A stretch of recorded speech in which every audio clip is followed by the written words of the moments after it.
আপনি যদি রিজিকে কষ্ট পান কিংবা রিজিক নিয়ে যদি চিন্তিত থাকেন, তাহলে এই দোয়াটি পড়ুন।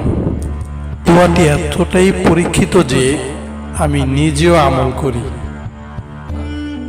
এই দোয়াটি হযরত ইব্রাহিম আলাইহিস সালাতু ওয়াস সালাম মক্কা নগরীদের জন্য নিজে দোয়া করতেন।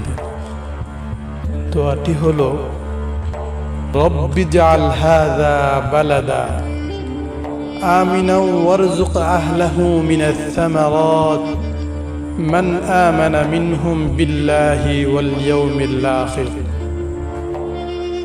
অর্থ, হে আমার রব, আপনি একে নিরাপদ নগরী বানান এবং এর অধিবাসীদেরকে ফলমূলে রিজিক দিন, যারা আপনার উপর এবং কিয়ামতের দিনের উপর